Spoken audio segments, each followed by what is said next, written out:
ചെമ്പനിപ്പൂ സീരിയലിന്റെ വരാനിരിക്കുന്ന episode review വിശേഷങ്ങളിലേക്ക് എല്ലാവർക്കും സ്വാഗതം. കഴിഞ്ഞ എപ്പിസോഡിൽ നമ്മൾ പറഞ്ഞിട്ടുണ്ടായിരുന്നത് ശ്രീകാന്ത് ഒരു കോമ്പറ്റീഷനിൽ കപ്പിൾ കോമ്പറ്റീഷനിൽ പങ്കെടുക്കാൻ വേണ്ടിയിട്ടുള്ള ഫോം മേടിച്ചിട്ട് വരികയാണ്. ആദ്യം സച്ചിയും രേവതിയും പങ്കെടുക്കുന്നില്ല എന്നൊക്കെ പറയുന്നുണ്ട്. എന്നാൽ ഇത് കേട്ട ഉടനെ തന്നെ കോമ്പറ്റീഷൻ പങ്കെടുത്തിട്ട് പോലുമില്ല. ശ്രുതിയും ശ്രുതിയും ജയിക്കും എന്നുള്ളൊരു ഓവർ കോൺഫിഡൻസ് സംസാരമൊക്കെയാണ് രണ്ടുപേർക്കും ഉള്ളത്. കോമ്പറ്റീഷനിൽ പങ്കെടുത്തിട്ട് വിൻ ചെയ്യുന്ന ആൾക്കാർക്ക് 1 lakh പ്രൈസ് കിട്ടും എന്നുള്ള കാര്യം കേൾക്കുമ്പോഴേക്കും എല്ലാവർക്കും പങ്കെടുക്കാനുള്ള ഒരു തോന്നൽ വരുവാണേ. സച്ചിക്കും രേവതിക്കും ആണെന്നുണ്ടെങ്കിൽ സിമന്റും അതുപോലെ പൂഴിയും ഒക്കെ മേടിക്കണല്ലോ മുകളിൽ റൂം കെട്ടാൻ വേണ്ടിയിട്ട്. അതിന് വേണ്ടിയിട്ട് നമുക്ക് ഈ കോമ്പറ്റീഷനിൽ പോയാലോ എന്നുള്ള കാര്യമാണ് സച്ചി പറയുന്നത്. ശ്രുതി പറഞ്ഞതുപോലെ നമുക്ക് പേടിയൊന്നും ഇല്ലാത്തത് കൊണ്ട് കോമ്പറ്റീഷനിൽ പങ്കെടുക്കാൻ സച്ചിയേട്ടാ എന്നുള്ള കാര്യം രേവതിയും പറയുന്നുണ്ട്. അങ്ങനെ എല്ലാവരും കോമ്പറ്റീഷനിൽ പങ്കെടുക്കാൻ വേണ്ടി തീരുമാനിക്കുകയാണ്. ആ എപ്പിസോഡിന്റെ വിശേഷങ്ങൾ കേൾക്കാത്തവർ ആരെങ്കിലും ഉണ്ടെന്നുണ്ടെങ്കിൽ ലിങ്ക് ഞാൻ ഐക്കാർട്ടിലും അതുപോലെ പിൻ കമന്റായിട്ടും കൊടുത്തേക്കാവേ. ബാക്കി വിശേഷങ്ങൾ നോക്കാം. സച്ചിയും രേവതിയും കോമ്പറ്റീഷനിൽ പങ്കെടുക്കുന്നുണ്ട് എന്നുള്ള കാര്യം കേട്ടപ്പോഴേക്കും ചന്ദ്രയ്ക്കാണെന്നുണ്ടെങ്കിൽ ഒരു പുച്ഛഭാവമാണ് കേട്ടോ. നീ ജയിക്കും, നിനക്കല്ലെങ്കിലും ഭയങ്കര കോൺഫിഡൻസ് തന്നെയായിരിക്കും. ഇവർ രണ്ടുപേരെയും തോൽപ്പിച്ചിട്ടാണ് നിങ്ങൾ ജയിക്കാൻ വേണ്ടി പോകുന്നതെന്നൊക്കെ പറഞ്ഞ് പരിഹസിക്കുമ്പോൾ രവി പറയുന്നുണ്ട്, ഈ വീട്ടില് ആര് ജയിച്ചു കഴിഞ്ഞു കഴിഞ്ഞാലും അത് നമുക്ക് അഭിമാനമുള്ള കാര്യം തന്നെയാണ്. അതിനു വേണ്ടിയിട്ട് നീ ആരെയും തരം താഴ്ത്തി സംസാരിക്കേണ്ട ചന്ദ്രയെന്ന്. അതച്ചാ ഇപ്പൊ ഇത്ര പറയാനൊന്നുമില്ല, ഞാനും ശ്രുതിയും തന്നെ ജയിക്കുക എന്നുള്ള കാര്യം ശ്രുതി പറയുമ്പോ എടാ ഏട്ടാ നീ തവളയെ പോലെ എങ്ങനെ ചലച്ചുകൊണ്ടിരുന്നോ, കോമ്പറ്റീഷൻ കഴിയുന്ന സമയത്ത് ആരാ ജയിക്കുക എന്നുള്ള കാര്യം നമുക്ക് നോക്കാം എന്ന് പറഞ്ഞിട്ട് വെല്ലുവിളിച്ച് പോകുന്ന രീതിയിലാണ് സച്ചി രേവതിയും കൂട്ടിയിട്ട് അവിടുന്ന് പോകുന്നത്. ഇത് കേട്ടിട്ട് ഇഷ്ടപ്പെടാതെ ശ്രുതിയും ശ്രുതിയും റൂമിലേക്ക് പോകുന്നുണ്ട്. അവര് രണ്ടുപേരും അങ്ങോട്ടും ഇങ്ങോട്ടും പോകുന്നത് കാണുമ്പോൾ വർഷ പറയുന്നുണ്ട്, ശ്രീകാന്തെ ആ കോമ്പറ്റീഷനേക്കാളും കൂടുതലായിട്ട് നമ്മുടെ വീട്ടിൽ നടക്കുന്ന കോമ്പറ്റീഷൻ കുറച്ചുകൂടി ഇൻട്രസ്റ്റ് ആണ്. അവര് വിചാരിക്കുന്നു അവരാണ് വിൻ ചെയ്യാൻ വേണ്ടി പോകുന്നതെന്ന്. പക്ഷെ എനിക്ക് തോന്നുന്നത് നമ്മളാണ് ഈ കോമ്പറ്റീഷനിൽ വിൻ ചെയ്യാൻ വേണ്ടി പോകുന്നത് ശ്രീകാന്ത്. എന്തായാലും നമുക്ക് പോയിട്ട് നന്നായിട്ട് പ്രിപ്പയർ ചെയ്യാന്നൊക്കെ പറഞ്ഞിട്ട് വർഷ ശ്രീകാന്തിനെ കൈപിടിച്ചിട്ട് അങ്ങ് പോവാണ്. ഇത് കേട്ട് ചന്ദ്രയാണെങ്കിൽ രവിക്ക് അരികിലേക്ക് ചെന്നിരുന്ന്, ഇതെന്താ രവിയേട്ടാ എല്ലാവരും അവരവര് ജയിക്കുന്നുള്ള കാര്യം പറയുന്നത്? ഇത് ആരോഗ്യമായിട്ടുള്ള ഒരു കോമ്പറ്റീഷൻ അല്ലേ, എന്തായാലും ആരാ ജയിക്കുക എന്നുള്ള കാര്യം നമുക്ക് നോക്കാം എന്ന് രവി ചന്ദ്രയുടെ അടുത്ത് പറയാണ്. തുടർന്ന് ശ്രുതിയും ഈ കോമ്പറ്റീഷനെ കുറിച്ച് ഇങ്ങനെ സംസാരിക്കുന്നുണ്ട്. ശ്രുതി പറയുന്നുണ്ട്, എന്തായാലും ശ്രുതി ഈ കോമ്പറ്റീഷനിൽ നമ്മൾ വിൻ ചെയ്യണമെന്ന്. പക്ഷെ ശ്രുതിയാണെന്നുണ്ടെങ്കിൽ ഈ കോമ്പറ്റീഷനിൽ പോണോ എന്നുള്ള കാര്യമാണ് ചോദിക്കുന്നത്.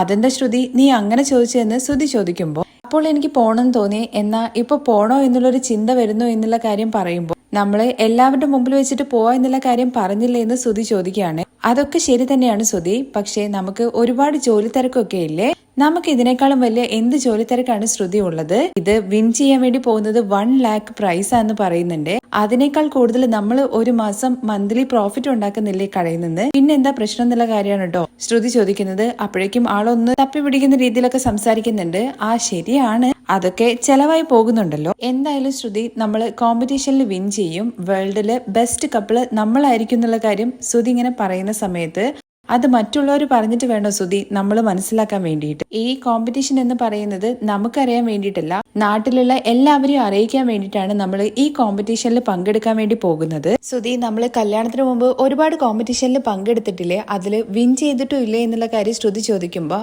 ആ ഒരു കോൺഫിഡൻസിലാണ് നമുക്ക് ഈ കോമ്പറ്റീഷനിൽ പോവാന്ന് വിചാരിച്ചത്.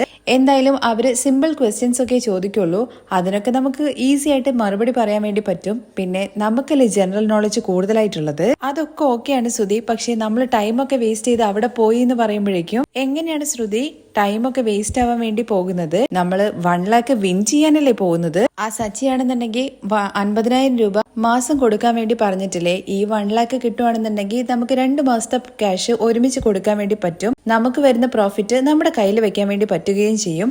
അതുകൊണ്ട് ശ്രുതി നമുക്ക് പോവാ എന്ന് പറഞ്ഞിട്ട് ശ്രുതിയെ നിർബന്ധിക്കുകയാണ് ശ്രുതി ഇത്രയും പറഞ്ഞിട്ടും ശ്രുതിയുടെ മുഖത്ത് ഒരു താല്പര്യമില്ലാത്ത മട്ടിലാണ് കേട്ടോ നിൽക്കുന്നത്. എനിക്ക് വേണ്ടിയിട്ട് ശ്രുതി എന്നുള്ള കാര്യം പറയുമ്പോൾ നീ എന്താ ശ്രുതി കുഞ്ഞു പിള്ളേര് പാർക്കിൽ പോകുന്നത് പോലെ വാശി പിടിക്കുന്നത്? ഇതും അതുപോലെയൊക്കെ തന്നെയാണ് ശ്രുതി. നമ്മളും ഒരുപാട് നാളായില്ലേ പുറത്തൊക്കെ പോയിട്ട്, ഇതിലൊക്കെ പോയി പങ്കെടുത്ത് കഴിഞ്ഞു കഴിഞ്ഞാൽ നമ്മളും കുറച്ച് റിലാക്സ് ആവല്ലോ. അത് കേൾക്കുമ്പോൾ ശ്രുതി ഇത്രയും നിർബന്ധിക്കുന്നതല്ലേ ഓക്കെ പറയാണ് കേട്ടോ ശ്രുതി ചെയ്യുന്നത്. താങ്ക് യു എന്നൊക്കെ പറഞ്ഞ് ശ്രുതിയാണെന്നുണ്ടെങ്കിൽ ശ്രുതിയെ കെട്ടിപ്പിടിക്കുന്നുമുണ്ട്. പോകുന്നതൊക്കെ ശരിയാണ് ശ്രുതി, പക്ഷേ ഈ വീട്ടിൽ നിന്ന് 2 കപ്പിൾസ് വേറെയും വരുന്നുണ്ട്. നമ്മൾ തന്നെ വിൻ ചെയ്യണം എന്നുള്ള കാര്യം പറയുമ്പോൾ ഇതിൽ എന്തിരിക്കുന്നു, നമ്മൾ തന്നെ വിൻ ചെയ്യും. കോമ്പറ്റീഷനിൽ പോയിട്ട് പോലുമില്ല. പക്ഷെ രണ്ടുപേരും വിൻ ആയ രീതിയിലുള്ള സംസാരമൊക്കെയാണ് കേട്ടോ അവിടെ സംസാരിച്ചുകൊണ്ടിരിക്കുന്നത്. തുടർന്ന് നമ്മുടെ സച്ചിക്ക് പാലും എടുത്തിട്ട് അങ്ങോട്ടേക്ക് വരുന്നുണ്ട് രേവതി. സച്ചിയാണെന്നുണ്ടെങ്കിൽ ഭയങ്കര ആലോചനയിലാണ്. സച്ചിയേട്ടൻ എന്താ ആലോചിക്കുന്നത്? എന്തായാലും പാല് കുടിച്ചിട്ട് നന്നായിട്ട് ആലോചിച്ചു എന്നുള്ള കാര്യം പറയുകയാണേ. പാല് കുടിച്ചിട്ട് ആലോചിച്ചാൽ ശരിയാവില്ല, ഒരു 2 കട്ടിങ് ഇട്ടായിരുന്നെങ്കിൽ നല്ല ഐഡിയാസ് കിട്ടുമായിരുന്നു എന്നുള്ള കാര്യം പറയുകയാണേ. അത് കേട്ട ഉടനെ രേവതി ആണെന്നുണ്ടെങ്കിൽ അടുക്കളയിലേക്ക് പോകുന്നുണ്ട്. നീ രേവതി എങ്ങോട്ടാ പോകുന്നതെന്ന് ചോദിച്ചിട്ട് സച്ചി പിടിച്ചു നിൽക്കുവാണേ. ഞാനേ അടുക്കളയിൽ പോയിട്ട് ഒരു കത്തി എടുത്ത് വരാം, എന്നിട്ട് 2 കട്ടിങ് ചെയ്തു തരാം എന്നുള്ള കാര്യം പറയുകയാണേ. രേവതി നമ്മൾ നല്ല ജോഡികളല്ലേ എന്നുള്ള കാര്യം സച്ചി രേവതിയുടെ അടുത്ത് ചോദിക്കുമ്പോൾ അതിലെന്താ സച്ചിയേട്ടാ ഇത്ര സംശയം? അങ്ങനെയാണെങ്കിൽ വാ ഇവിടെ ഇരിക്കുകയെന്ന് പറഞ്ഞിട്ട് കട്ടിലിൽ കൊണ്ട് ഇരുത്തുന്നുണ്ട്. കട്ടിലിൽ ഇരുന്നതിന് ശേഷം 2 കവിളുകളും എന്ന് വെച്ചാൽ സച്ചിയുടെയും അതുപോലെ രേവതിയുടെയും കവിളിങ്ങനെ ഒരുമിച്ച് വെച്ചിട്ട് നമ്മൾ നല്ല ജോഡിയല്ലേ എന്ന് ചോദിക്കുന്നുണ്ട്.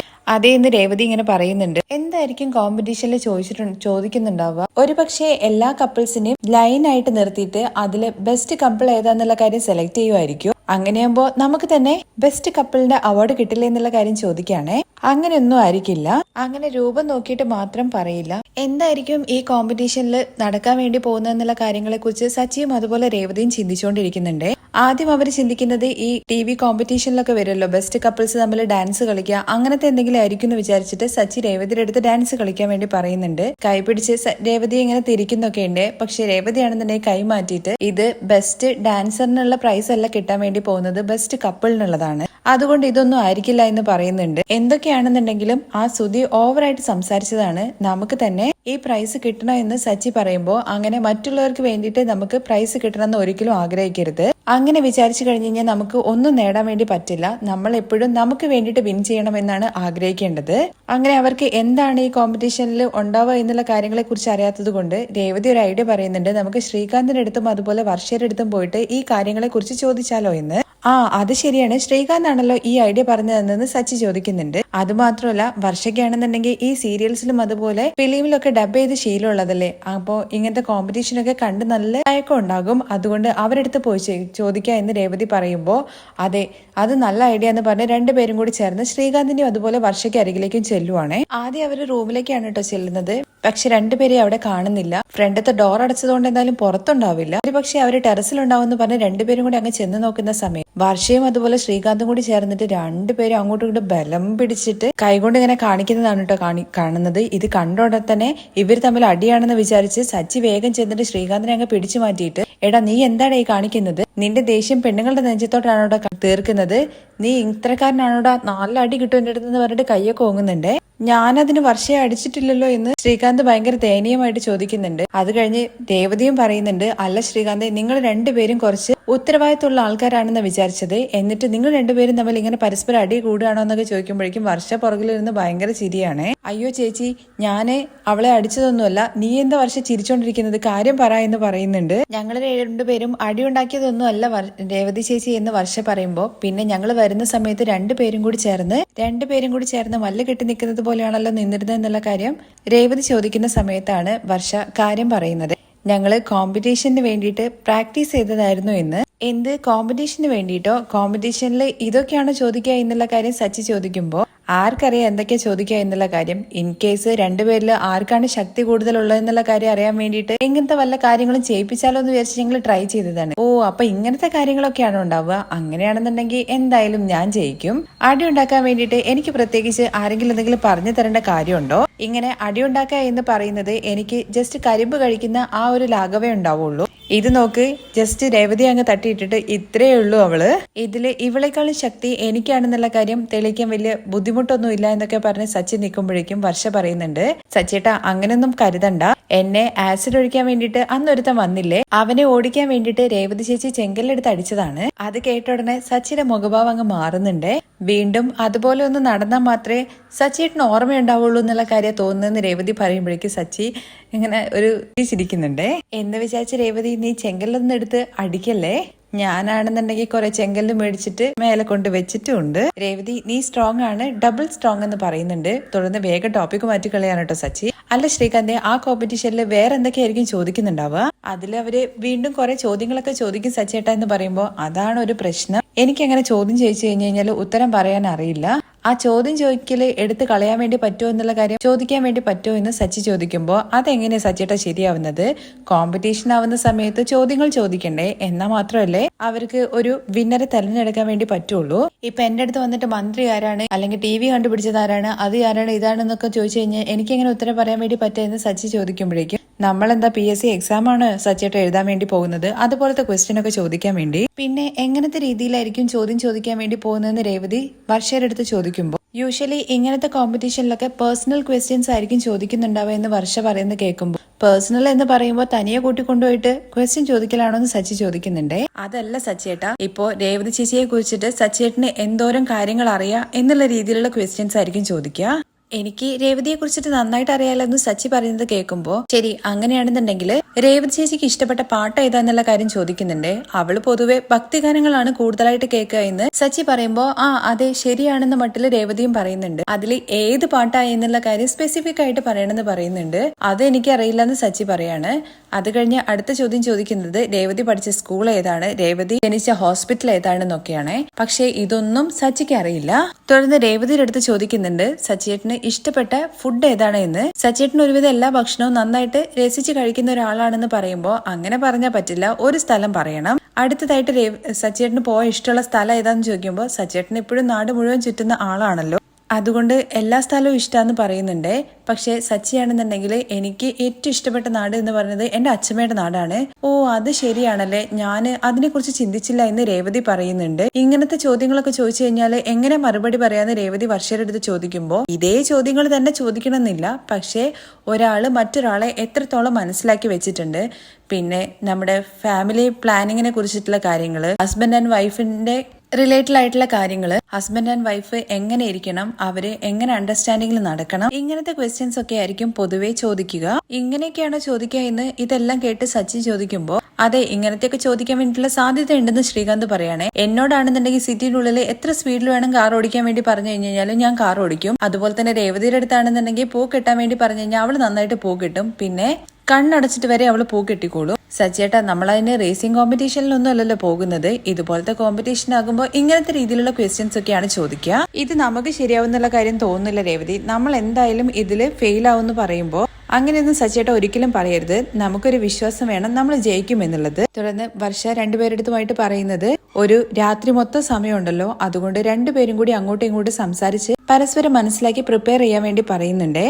പക്ഷെ ഒറ്റ രാത്രി കൊണ്ട് എങ്ങനെ പ്രിപ്പയർ ചെയ്യാന്നുള്ള കാര്യമാണ് സച്ചി ചോദിക്കുന്നത്. സച്ചിയേട്ടാ നമ്മൾ എക്സാമിന്റെ സമയത്ത് ഒരു വർഷം മൊത്തം സമയം ഉണ്ടെങ്കിലും നമ്മൾ പഠിക്കില്ല, പക്ഷെ എക്സാമിന്റെ തലേ ദിവസം നമ്മൾ ഇരുന്ന് പഠിച്ചിട്ട് പിറ്റേ ദിവസം എക്സാം എഴുതി നമ്മൾ പാസ്സാവില്ലേ? എന്തായാലും സച്ചിയേട്ടാ ഇന്നൊരു ദിവസം മൊത്തം നമുക്ക് പ്രിപ്പയർ ചെയ്യാൻ ട്രൈ ചെയ്ത് കഴിഞ്ഞാൽ നമുക്ക് ജയിക്കാൻ വേണ്ടി പറ്റുമെന്ന് പറയുമ്പോൾ ട്രൈ ചെയ്ത് നോക്കണം. അങ്ങനെ തന്നെ ആകുമ്പോൾ നമ്മൾ പാതി വിൻ ചെയ്തത് പോലെയാണ്. നിങ്ങൾ ട്രൈ ചെയ്ത് കഴിഞ്ഞാലും ഈ കോമ്പറ്റീഷനിൽ വിൻ ചെയ്യാൻ വേണ്ടി പറ്റും എന്നുള്ള വിശ്വാസം ഞങ്ങൾക്കുണ്ട് എന്നുള്ള കാര്യം വർഷ പറയുമ്പോൾ അതുപോലെ വിശ്വാസം ഞങ്ങൾക്കുണ്ടെന്ന് രേവതി പറയാണേ.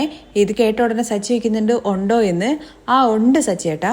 ശരി ഉണ്ട് എന്ന് സച്ചി പറയാണേ. ഈ ഒരു കോൺഫിഡൻസോട് കൂടിയിട്ട് പ്രിപ്പയർ ചെയ്തോളൂ, പെർഫെക്റ്റ് ആയിട്ടുള്ള കപ്പിൾ ആരാണോ അവര് ഉറപ്പായിട്ടും ജയിക്കുമെന്ന് ശ്രീകാന്ത് പറയുന്നുണ്ട്. എന്തായാലും ശിവരാത്രി ആണല്ലോ, പ്രിപ്പറേഷനും കാര്യങ്ങളൊക്കെ ആയിട്ട് രേവതി എന്ന് പറഞ്ഞുകൊണ്ട് സച്ചി രേവതിയും കൂട്ടിയിട്ട് അവിടുന്ന് പോവാണ്.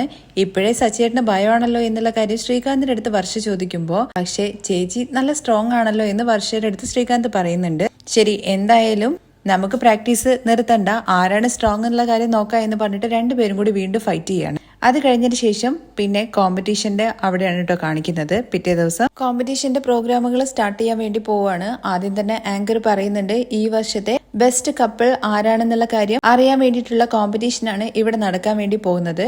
ഒരുപാട് കപ്പിൾസ് ഇതിനു വേണ്ടിയിട്ട് അപ്ലൈ ചെയ്തിട്ടുണ്ടായിരുന്നു. അതില് 6 കപ്പിൾസ് മാത്രമാണ് ഇവിടെ സെലക്ട് ആയിട്ടുള്ളത്. അവർക്കൊരു ബിഗ് ഹാൻഡ്സ് ഒക്കെ കൊടുക്കാൻ പറയുന്നുണ്ട്. കോമ്പറ്റീഷൻ ആവുന്ന സമയത്ത് ചോദ്യങ്ങളും ഉത്തരങ്ങളും അതുപോലെ തന്നെ വിലയിരുത്തലുകളും വേണം. അതുകൊണ്ട് തന്നെ നമുക്ക് ഇവിടെ 3 ജഡ്ജസ് ഉണ്ട്, അവർക്കും ഒരു ബിഗ് ഹാൻഡ്സ് കൊടുക്കാൻ പറയുന്നുണ്ട്. ആദ്യം കപ്പിൾസിനെ ഇൻട്രൊഡ്യൂസ് ചെയ്യാൻ വേണ്ടി പറയുന്നുണ്ട്. അവരവരുടെ പേരും പ്രൊഫഷനും അവരവരുടെ അടുത്ത് പറയാൻ പറയുന്നുണ്ട്. അങ്ങനെ 2 കപ്പിൾസ് പറയുന്നുണ്ട്. എല്ലാവരും ഹൈ പ്രൊഫഷണൽസ് ആണ്. ഇത് കേട്ടിട്ട് നമ്മുടെ ശ്രുതിയും സുധിയും ഇങ്ങനെ പരസ്പരം അങ്ങോട്ടും ഇങ്ങോട്ടും സംസാരിക്കുന്നുണ്ട്. കണ്ടില്ലേ, എല്ലാവരും ഹൈ ക്ലാസ് ആൾക്കാരാണ്. ഇപ്പോ സച്ചിയും അതുപോലെ തന്നെ രേവതിയും അവരുടെ പ്രൊഫഷൻ പറയുന്ന സമയത്ത് നമ്മുടെ കുടുംബത്തിനാണ് നാണക്കേട്, ഇവര് വരാതിരിക്കുന്നതായിരുന്നു നല്ലതെന്നൊക്കെ പറയുകയാണെ. അങ്ങനെ സുധിയുടെ ഊഴം വരുന്ന സമയത്ത് സുധിയുടെ പേര് പറയുന്നുണ്ട്. ഒരു ബിസിനസ്മാൻ ആണെന്നും അതുപോലെ ചന്ദ്ര ഹോം അപ്ലയൻസസ് എന്ന് പറഞ്ഞ ഒരു ഷോറൂം വെച്ചിട്ടുണ്ട്. അത് മാത്രമല്ല ഇവിടെ കേരളത്തില് ഒരുപാട് ബ്രാഞ്ചുകൾ ഓപ്പൺ ആക്കാൻ വേണ്ടി പോവാണ് എന്നും നാളെ നിങ്ങളൊരു മോട്ടിവേറ്റർ ആയിട്ട് എന്നെ കുറിച്ച് സംസാരിക്കുന്നൊക്കെ വലിയ ആളെ പോലെ സംസാരിക്കുകയാണ് കേട്ടോ. അത് കേട്ടിട്ട് എല്ലാവരും ക്ലാപ്പ് ചെയ്യുന്നുണ്ട്. പക്ഷെ സച്ചിയാണെന്നുണ്ടെങ്കിൽ രേവതിയുടെ അടുത്ത് ഇവൻ ചെയ്ത പണികളൊക്കെ പുറത്ത് പറഞ്ഞു കഴിഞ്ഞാൽ എന്താ ഉണ്ടാവുക എന്നുള്ള കാര്യം അറിയുമെന്ന് ചോദിക്കുമ്പോൾ സച്ചിയേട്ട എല്ലായിടത്തും സംസാരിക്കുന്നത് പോലെ ഇവിടെ സംസാരിക്കരുത് എന്ന് രേവതി പറയുന്നുണ്ട്. തുടർന്ന് നമ്മുടെ ശ്രുതിയും അതുപോലെ സുധിയും ശ്രീകാന്തും എല്ലാവരും ഇൻട്രൊഡ്യൂസ് ചെയ്യാണ്.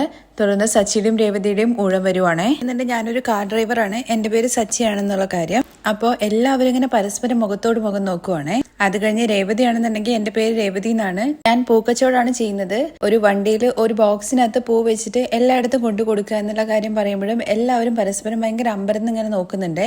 ആരും ക്ലാപ്പ് ചെയ്യാതിരിക്കുന്നത് കാണുമ്പോഴേക്കും ശ്രുതിക്കും ശ്രുതിക്കും നല്ല സന്തോഷമാവുന്നുണ്ട്. പക്ഷെ ആങ്കർ ആണെന്നുണ്ടെങ്കിൽ എല്ലാവരും എന്താ നോക്കിയിരിക്കുന്നത്, ക്ലാപ്പ് ചെയ്യുമെന്ന് പറയുന്നുണ്ട്. അങ്ങനെ എല്ലാവരും കൂടി ചേർന്ന് ക്ലാപ്പ് ചെയ്യുന്നുണ്ട്. അത് കഴിഞ്ഞ് എല്ലാ കപ്പിൾസിന്റെ അടുത്തും അവരവരുടെ സീറ്റിൽ പോയിട്ട് ഇരിക്കാൻ വേണ്ടിയിട്ട് ആവശ്യപ്പെടുകയാണ്. സീറ്റ് ചെന്നിരുന്നതിന് ശേഷം സച്ചി രേവതിയുടെ അടുത്ത് ചോദിക്കുന്നുണ്ട്, അതെന്താ രേവതി നമ്മുടെ പേര് പറഞ്ഞപ്പോ ആരും ക്ലാപ്പ് ചെയ്യാണ്ടിരുന്നത്, ബാക്കി എല്ലാവരും പറഞ്ഞപ്പോ ക്ലാപ്പ് ചെയ്തല്ലോ. ഞാനൊന്ന് ചെന്ന് ചോദിക്കട്ടെ, നമ്മുടെ ജോലി അത്രയും കുറച്ച് ഇതാണോ എന്നുള്ള കാര്യം ചോദിക്കുമ്പോഴേക്കും നിങ്ങൾ ഒന്നും ചോദിക്കാൻ വേണ്ടി പോകണ്ട, ആര് എന്ത് വേണമെങ്കിലും വിചാരിക്കട്ടെ, ഇവിടെയുള്ള മറ്റുള്ള ആൾക്കാരെക്കാളും ഏറ്റവും പ്രധാനപ്പെട്ട ജോലി സച്ചിയേട്ടന് തന്നെയാണ്. ചേട്ടനെ വിശ്വസിച്ചിട്ടല്ലേ ഓരോരുത്തരും കാറിനകത്ത് കയറുന്നത്. അങ്ങനെ സച്ചിയെ രേവതി പുകഴ്ത്തിയല്ലോ, അത് കേൾക്കുമ്പോൾ സച്ചിക്ക് ഒരു സന്തോഷമുണ്ട്. അതുപോലെ തന്നെ സച്ചി തിരിച്ചു രേവതിയുടെ അടുത്ത് പറയുന്നുണ്ട്, പൂ കെട്ടുന്നത് എന്ന് പറഞ്ഞു കഴിഞ്ഞാൽ മറ്റെല്ലാ ജോലിയേക്കാളും നല്ല ജോലി തന്നെയാണ്. വലിയ ആൾക്കാരെ മുതല് ദൈവം വരെയുള്ള എല്ലാത്തിനും വേണ്ടിയിട്ടുള്ള മാല കെട്ടുന്നത് നിനക്ക് മാത്രമല്ലേ പറ്റുള്ളൂ. അതേ സച്ചിയേട്ടാ, എന്തായാലും നമ്മൾ തന്നെ പുകഴ്ത്തിയാൽ മതി, വേറെ ആരും പുകഴ്ത്തേണ്ട കാര്യമില്ലാന്ന് രണ്ടുപേരും പരസ്പരം ഭയങ്കര സന്തോഷത്തോടു കൂടി പറയാണ്. കപ്പിൾസിനെ പരിചയപ്പെട്ടതിന് ശേഷം ജഡ്ജസിനെ ആങ്കർ തന്നെ പേരെടുത്ത് പറഞ്ഞിട്ട് പരിചയപ്പെടുത്തുന്നുണ്ട്. കോമ്പറ്റീഷൻ ജഡ്ജ് ചെയ്യാൻ വന്നിരിക്കുന്ന ആളില് ഒരാളാണെന്നുണ്ടെങ്കിൽ കോളേജ് പ്രിൻസിപ്പള്, ഒരാള് റൈറ്റർ, പിന്നെ ഒരാള് ജഡ്ജായിട്ട് റിട്ടയർഡ് ചെയ്ത ആളാണ്. അങ്ങനെ കോമ്പറ്റീഷൻ ആരംഭിക്കാൻ വേണ്ടി പോവാണ്. ആദ്യം കപ്പിൾസിലെ ലേഡീസ് മാത്രം സ്റ്റേജിലേക്ക് വരാൻ വേണ്ടിയിട്ട് ആങ്കർ വിളിക്കുന്നുണ്ട്. എന്നിട്ട് അവരവരുടെ ടാലന്റ്സ് എന്താന്നുള്ള കാര്യം പറയാൻ വേണ്ടി പറയുന്നുണ്ട്. അവർക്ക് 3 മിനിറ്റ് ടൈമും കൊടുക്കും. അവരുടെ ടാലന്റ് എല്ലാവരുടെ മുമ്പിൽ കാണിക്കാൻ വേണ്ടിയിട്ടാണ്. അതിലൊരാൾ പാട്ട് പാടുന്നു, പിന്നെ ഒരാൾ കോലം വരയ്ക്കുന്നു. ശ്രുതിയാണെന്നുണ്ടെങ്കിൽ ഒരു ബ്യൂട്ടീഷ്യൻ ആയതുകൊണ്ട് തന്നെ ഒരു ആണിനെ പെണ്ണാക്കിയിട്ട് മാറ്റാനുള്ള രീതിയിലുള്ള മേക്കപ്പ് വരെ താൻ ചെയ്യും എന്നുള്ള രീതിയിൽ പറയുന്നുണ്ട്. വർഷയാണെന്നുണ്ടെങ്കിൽ സൗണ്ട് നന്നായിട്ട് സംസാരിക്കും, പല സൗണ്ടിൽ സംസാരിക്കുമല്ലോ, ഡബിങ് ആർട്ടിസ്റ്റ് ആണല്ലോ. രേവതിയുടെ അടുത്ത് ടാലന്റ് എന്നുള്ള കാര്യം ചോദിക്കുമ്പോഴേക്കും രേവതി ടാലന്റ് എന്ന് പറഞ്ഞിങ്ങനെ നിൽക്കുവാണ്. കാരണം രേവതി എന്ത് ടാലന്റാ പറയേണ്ടതെന്ന് അറിയാത്തൊരവസ്ഥയിൽ നിൽക്കുവാണ്. ഇത് കണ്ട ഉടനെ തന്നെ സച്ചിയുടെ അടുത്ത് ഒരു കളിയാക്കുന്ന രീതിയിൽ ശ്രുതി ചോദിക്കുന്നുണ്ട്, എന്താ നിന്റെ ഭാര്യയ്ക്ക് ടാലന്റ് ഇല്ലേ, അല്ലെങ്കിൽ ടാലന്റ് എന്താന്നുള്ള കാര്യം മനസ്സിലായില്ലേ എന്ന് ചോദിക്കുകയാണേ. രേവതി തപ്പിപ്പിടിക്കുന്നത് കാണുമ്പോഴേക്കും സച്ചി ഇടയിൽ കയറിയിട്ട് പറയുന്നുണ്ട്, എന്റെ ഭാര്യ 3 മിനിറ്റ് കൊണ്ട് 3 മുളം പൂ കെട്ടും, അതും കണ്ണ് മൂടിയിട്ട് രേവതി രേവതി എന്നുള്ള കാര്യം പറയുമ്പോഴേക്കും സച്ചിയേട്ട അവിടെ വാന്ന് പറഞ്ഞിട്ട് ശ്രീകാന്ത് പിടിച്ച് വീട്ടിലിരുത്തുന്നുണ്ട്. അത് എന്നെ കൊണ്ട് പറ്റുന്നുള്ള കാര്യം രേവതി പറയുമ്പോഴേക്കും വാ സൂപ്പർ എന്നൊക്കെ ആങ്കർ പറയുന്നുണ്ട്. ഒരാൾ മാത്രം അവിടെ എന്നിട്ട് ബാക്കി എല്ലാവരുടെ താഴെ സീറ്റിൽ പോയി ഇരുന്നോളാൻ വേണ്ടി പറയുന്നുണ്ട്. അവർക്ക് വേണ്ട സാധനങ്ങളെല്ലാം ഇവര് അറേഞ്ച് ചെയ്തിരുന്നു പറയാണ്. അങ്ങനെ ഒരു പെണ്ണ് പാട്ട് പാടിക്കൊണ്ടിരിക്കുകയാണ്. അതിനിടയ്ക്ക് നമ്മുടെ ശ്രുതിക്കാണെങ്കിൽ ഭയങ്കര സംശയം. അവിടെയുള്ള ആങ്കറിന്റെ അടുത്ത് പോയിട്ട് സംസാരിക്കുന്നുണ്ട്. വിന്നിംഗ് പ്രൈസ് 1 lakh ആണെന്നല്ലേ പറഞ്ഞെന്ന് ചോദിക്കുമ്പോൾ അതേ സാർ എന്ന് പറയുന്നുണ്ട്. ടാക്സ് വല്ലതും പിടിക്കുമെന്ന് ചോദിക്കുന്നുണ്ട്. ഇല്ല സാർ, അതൊന്നുമില്ല. നിങ്ങൾ പ്രൈസ് തരാൻ വേണ്ടി പോകുന്നത് ക്യാഷിലാണോ ചെക്കിലാണോ എന്നുള്ള കാര്യം ചോദിക്കുമ്പോഴേക്കും അത് സാർ പ്രൈസ് കിട്ടുന്ന സമയത്ത് മനസ്സിലാകുമെന്ന് പറയാണേ. ശരി എന്നൊക്കെ പറഞ്ഞ് തിരിച്ച് വീണ്ടും സീറ്റിൽ പോയിരിക്കുകയാണ് കേട്ടോ ശ്രുതി. അപ്പോഴേക്കും പാട്ട് പാടിയിട്ട് പിന്നെ നമ്മുടെ ശ്രുതിയുടെ ടൈം വരികയാണ്. അങ്ങനെ ഒരു ആണുങ്ങൾ അവിടെ കയറിയിരിക്കുന്നുണ്ട്. ഇവനെ പെണ്ണാക്കി മാറ്റുന്നത് കാണിച്ചു തരാം എന്ന് പറഞ്ഞിട്ട് മേക്കപ്പ് ഒക്കെ ചെയ്തിട്ട് ശരിക്കും കണ്ടു കഴിഞ്ഞാൽ ഒരു പെണ്ണിനെ പോലെ തോന്നുന്ന രീതിയിൽ മേക്കപ്പ് ചെയ്ത് മാറ്റുന്നുണ്ട് ശ്രുതി. അടുത്തതായിട്ട് നമ്മുടെ വർഷയുടെ ഊഴാണ് കേട്ടോ. വർഷ സ്റ്റേജിൽ കയറിയിട്ട് പറയുന്നുണ്ട്, ഇതിപ്പോ നിങ്ങൾ കേൾക്കുന്നത് എന്റെ നോർമൽ വോയിസ് ആണ്, നിങ്ങൾക്ക് എന്റെ അമ്മായിമ്മയുടെ വോയിസ് ഞാൻ കേൾപ്പിച്ചു തരാം എന്ന് പറഞ്ഞിട്ട് ആള് പുറകിൽ പോയിട്ട് തിരികെ വന്നിട്ട് ചന്ദ്രമതി സംസാരിക്കുന്ന രീതിയിൽ സംസാരിക്കുന്നുണ്ട്. ചന്ദ്രമതി എപ്പോഴും പറയുന്നുണ്ടല്ലോ, ഇത് എന്റെ വീടാണ്, എന്റെ അച്ഛൻ തന്ന വീടാണെന്നുള്ള രീതിയിൽ, ആ രീതിയിലാണ് കേട്ടോ സംസാരിക്കുന്നത്. അത് കേൾക്കുമ്പോഴേക്കും ശ്രുതി ചോദിക്കുന്നുണ്ട്, നിന്റെ ഭാര്യ എന്താടാ അമ്മയെ ഇൻസൾട്ട് ചെയ്യുന്ന രീതിയിൽ സംസാരിക്കുന്നതെന്ന് ശ്രീകാന്തിന്റെ അടുത്ത്. ഇത് ജസ്റ്റ് ഫണ്ണിന് വേണ്ടിയിട്ടല്ലേ എന്ന് ശ്രീകാന്ത് പറയുകയാണെ. അത് കഴിഞ്ഞിട്ട് നമ്മുടെ വർഷയാണെന്നുണ്ടെങ്കിൽ ശ്രീകാന്ത് സംസാരിക്കുന്ന രീതിയിൽ സംസാരിക്കുകയാണ്. അമ്മ എന്ത് പറയും, അച്ഛൻ എന്ത് പറയും എന്നുള്ള രീതിയിലൊക്കെ ശ്രീകാന്ത് സംസാരിക്കില്ലേ, അതേപോലെ തന്നെ. അടുത്തതായിട്ട് രേവതിയുടെ ഊഴം വരികയാണ്. രേവതിയുടെ കണ്ണൊക്കെ കെട്ടിയിട്ട് രേവതി പൂ കിട്ടാൻ വേണ്ടിയിട്ട് സ്റ്റാർട്ട് ചെയ്യുന്നുണ്ട്. രേവതി കെട്ടി കഴിയുമ്പോഴേക്കും നമ്മുടെ സച്ചിയാണെന്നുണ്ടെങ്കിൽ വേഗം രേവതിക്ക് അരികിലേക്ക് ചെന്നിട്ട് സൂപ്പർ ആയിട്ടുണ്ട് രേവതി, നീ സാധിച്ചു എന്നൊക്കെ പറയുന്നുണ്ട്. ജഡ്ജസും അതുപോലെ തന്നെ പറയുന്നുണ്ട് നന്നായിട്ടുണ്ട്, നിങ്ങൾക്ക് ഇനി സീറ്റിൽ പോയിരിക്കാന്ന് പറയുന്നുണ്ട്. അങ്ങനെ സച്ചി രേവതിയുടെ കൈ പിടിച്ചിട്ടാണ് കേട്ടോ പോകുന്നത് സീറ്റിലേക്ക്. അടുത്തതായിട്ട് കപ്പിൾസിന്റെ കോമ്പറ്റീഷൻ ആണ്. ഹസ്ബൻഡും വൈഫും മുഖത്തോട് മുഖം നോക്കി കൈ പിടിച്ചുകൊണ്ട് പരസ്പരം അവരെ കുറിച്ച് സംസാരിക്കാനാണ്. ആദ്യം തന്നെ ശ്രുതിയും അതുപോലെ തന്നെ സുധിയെയാണ് വിളിക്കുന്നത്. ശ്രുതി കൈ പിടിച്ചുകൊണ്ട് പറയാൻ വേണ്ടിയിട്ട് ആരംഭിക്കുകയാണ്. അതും ശ്രുതിയുടെ മുഖത്ത് നോക്കിയിട്ട്. ശ്രുതി തന്റെ ലൈഫിലേക്ക് ഒരു ഏഞ്ചലിനെ പോലെ കടന്നു വന്നതാണ് എന്നും എന്നെ മനസ്സിലാക്കി എന്നെ സ്നേഹിച്ച് എന്റെ ജീവിതത്തിലേക്ക് കടന്നു വന്നവളാണ്. അവൾ എന്റെ ജീവിതത്തിലേക്ക് വന്നതിന് ശേഷമാണ് എനിക്ക് ജീവിതത്തിൽ മുന്നേറാൻ വേണ്ടി പറ്റും എന്നുള്ളൊരു വിശ്വാസം വന്നത്. ശ്രുതി തന്നെ മനസ്സിലാക്കിയെടുത്തോളം ആരും തന്നെ മനസ്സിലാക്കിയിട്ടില്ല എന്നും ശ്രുതി ഒരു ഓപ്പൺ ബുക്കാണ്, തന്നിൽ നിന്ന് ഒന്നും ഇതുവരെ മറച്ചിട്ടില്ല. അത് കേൾക്കുമ്പോൾ തന്നെ ശ്രുതിയുടെ മുഖം ഒന്ന് ജസ്റ്റ് വാടുന്നുണ്ട്. ശ്രുതി തന്റെ ലൈഫിലേക്ക് വന്നത് തന്റെ ഭാഗ്യമാണ് എന്നും ഒരു ഹസ്ബൻഡ് ആൻഡ് വൈഫിന്റെ ഇടയിൽ ഒളിവും മറവും ഒന്നും ഉണ്ടാവാൻ വേണ്ടി പാടില്ല. അങ്ങനെയുള്ള ആൾക്കാരുണ്ടോ എന്നുള്ള കാര്യം എനിക്ക് സംശയമായിരുന്നു. പക്ഷെ എന്റെ വൈഫ് എന്റെ ജീവിതത്തിലേക്ക് കടന്നു വന്നതിന് ശേഷമാണ് അങ്ങനെ ഉണ്ടാകും എന്നുള്ള കാര്യം എനിക്ക് തന്നെ മനസ്സിലായത്. ശ്രുതിയുടെ അടുത്ത് അത്രയും ഓപ്പൺ അപ്പ് ആവാൻ വേണ്ടി പറ്റിയിട്ടുണ്ടെന്ന് തോന്നുന്നില്ല. പക്ഷെ ശ്രുതിയാണെന്നുണ്ടെങ്കിൽ എന്റെ അടുത്ത് ഓരോ ദിവസം നടക്കുന്ന എല്ലാ കാര്യങ്ങളും പറയും. എന്നിൽ നിന്ന് മറിച്ചിട്ടുള്ള ഒരു കാര്യം ശ്രുതിക്കില്ല എന്നൊക്കെ പറയുമ്പോഴേക്കും ശ്രുതിയുടെ കണ്ണെന്നാണെങ്കിൽ ഇങ്ങനെ വെള്ളം വരുന്നുണ്ട്. അവൾക്ക് തന്നോട് അത്രയ്ക്ക് സ്നേഹമുണ്ട്. അതുപോലെ തന്നെ തനിക്ക് അവളോടും ഒരു റിലേഷൻഷിപ്പ് ആവുന്ന സമയത്ത് അങ്ങനെ ആയിരിക്കണം. എനിക്ക് അത്രയ്ക്കും ട്രസ്റ്റ് ഉണ്ട് ശ്രുതിയുടെ അടുത്ത്. ഇതുപോലത്തെ ഒരു വൈഫിനെ കിട്ടിയത് എന്റെ എന്ന് പറയുമ്പോഴേക്കും ശ്രുതിയാണെന്നുണ്ടെങ്കിൽ എഴുന്നേറ്റ് നിന്നിട്ട് ശ്രുതിയുടെ വാ പൊത്തുകയാണ് കേട്ടോ ചെയ്യുന്നത്. അപ്പോഴേക്കും എല്ലാവരും ക്ലാപ്പ് ചെയ്യുന്നുണ്ട്. പക്ഷെ ശ്രുതിയുടെ അടുത്ത് പറയുന്നുണ്ട്, പ്ലീസ് സുധി, ഇതിൽ കൂടുതൽ ഇനിയൊന്നും പറയരുത്. സുധിക്ക് തന്നോട് എത്രത്തോളം അഫെക്ഷൻ ഉണ്ടെന്നുള്ള കാര്യം ഇപ്പോഴാണ് ഞാൻ മനസ്സിലാക്കിയത്.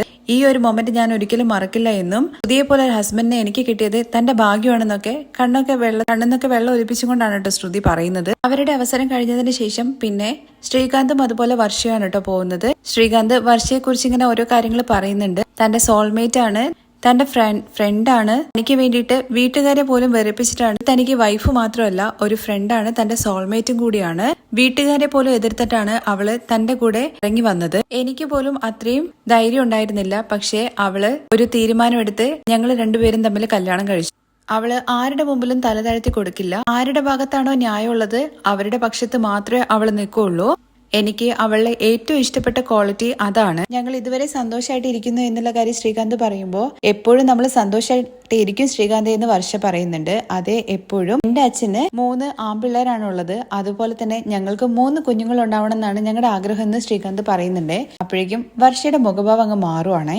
അതിന് വർഷ ഓക്കെ പറയുന്നുള്ള വിശ്വാസം എനിക്കുണ്ടെന്നുള്ള കാര്യം പറയുമ്പോഴേക്കും എങ്ങനെ ശ്രീകാന്ത് താൻ തനിച്ച് ഒരു ഡിസിഷൻ എടുക്കുക, എന്റെ അടുത്ത് ചോദിക്കണ്ടേ, 3 കുഞ്ഞുങ്ങൾ എന്നൊക്കെ പറയുന്നു, ഇതൊന്നും ശരിയാവില്ല, നമ്മൾ രണ്ടുപേരും കൂടി ചേർന്ന് സംസാരിച്ചെടുക്കേണ്ട തീരുമാനമാണ്. അവിടുത്തെ രണ്ടുപേരും കൂടി അടിയാവുമല്ലോ എന്നുള്ള കാര്യം ചോദിക്കുമ്പോൾ വർഷ എന്തായിരിക്കും ഇങ്ങനെ ചെയ്യുന്നതെന്ന് രേവതി ചോദിക്കുകയാണെ. ശ്രീകാന്ത് ചെയ്തതും അത്ര ശരിയല്ല എന്നുള്ള കാര്യം സച്ചി പറയുന്നുണ്ട്. അത് കഴിഞ്ഞ് വർഷയാണെങ്കിൽ ഇരുന്നിടത്തുന്ന ഒരൊറ്റ എണീക്കലാണ് കേട്ടോ. വർഷ എന്ന് പറഞ്ഞിട്ട് ശ്രീകാന്ത് വിളിക്കുമ്പോഴേക്കും നീയും എന്റെ ലൈഫിൽ പ്രിയപ്പെട്ടത് തന്നെയാണ്, എന്റെ ഫേവറേറ്റ് ഗിഫ്റ്റ് ആണ്. പക്ഷേ ഈ കാര്യം എന്ന് പറയുന്നത് നമ്മൾ രണ്ടുപേരും കൂടി എടുക്കേണ്ട ഡിസിഷനാണ്. അങ്ങനെ അത്രയും ആൾക്കാരിരിക്കല്ലേ. അപ്പൊ വർഷ പറയുന്നുണ്ട് ഇതൊരു ഹെൽത്തി ആയിട്ടുള്ള ആർഗ്യുമെന്റ് ആണ്. അതെ, ദാറ്റ്സ് ഇറ്റ് എന്ന് പറഞ്ഞിട്ട് അവർ രണ്ടുപേരും അങ്ങ് നിർത്തുവാണ് കേട്ടോ ചെയ്യുന്നത്. അടുത്തതായിട്ട് സച്ചിയും അതുപോലെ തന്നെ രേവതിയെയും വിളിക്കുന്നുണ്ട് കേട്ടോ. രണ്ടുപേരും കണ്ണിലിങ്ങനെ നോക്കിയിരിക്കുകയാണെ സംസാരിക്കാൻ വേണ്ടിയിട്ട്. രേവതി പറയുന്ന സമയത്ത് സച്ചേട്ടൻ എന്തിനാ എന്റെ കണ്ണിൽ തന്നെ നോക്കി നിൽക്കുന്നത്, അതില് സച്ചേട്ടൻ എന്താ കാണാൻ വേണ്ടി പറ്റുന്നത് എന്നുള്ള കാര്യം ചോദിക്കുമ്പോൾ നമ്മുടെ സ്വപ്നങ്ങൾ കാണുന്നുണ്ട്. അതുപോലെ തന്നെ നമ്മള് പണിയാൻ വേണ്ടി പോകുന്ന റൂം കാണുന്നുണ്ട്. എന്റെ കണ്ണ് നീ കാണുന്നില്ലേ, അതില് നിനക്കെന്താ കാണാൻ വേണ്ടി പറ്റുന്നത് എന്നുള്ള കാര്യം ചോദിക്കുമ്പോൾ എന്നെ എന്ന് പറയാണ്. ഇവിടെയും നീയാണ്, ഇവിടെയും നീയാണ്.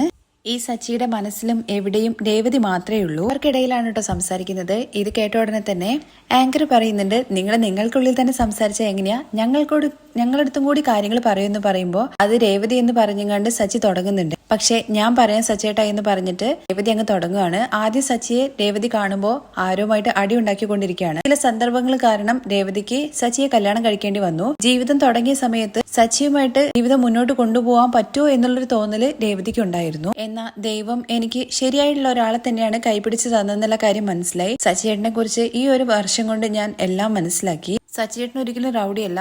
ആരെങ്കിലും തെറ്റ് ചെയ്യുന്നത് കണ്ടു കഴിഞ്ഞു കഴിഞ്ഞാൽ അത് ചോദ്യം ചെയ്യും.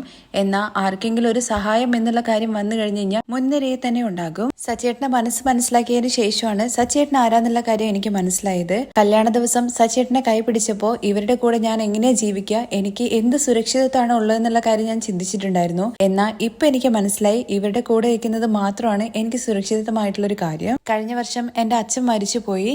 അച്ഛൻ പോയതിനു ശേഷം എന്റെ അച്ഛൻ എങ്ങനെയാണോ എന്നെ നോക്കുന്നത് അതുപോലെ തന്നെയാണ് സച്ചിയേട്ടൻ എന്നെ നോക്കുന്നത്. സച്ചിയിലൂടെ തന്റെ അച്ഛനെ തന്നെയാണ് രേവതി കാണുന്നത് എന്നുള്ള രീതിയിലൊക്കെ സംസാരിക്കുന്നുണ്ട്. എന്റെ ജീവിതത്തിൽ എനിക്ക് വേറൊന്നും വേണ്ട, എന്റെ ഭർത്താവ് എന്റെ കൂടെ ഉണ്ടായാൽ മാത്രം മതി, അതാണ് എന്റെ ജീവിതത്തിലെ സ്വർഗം.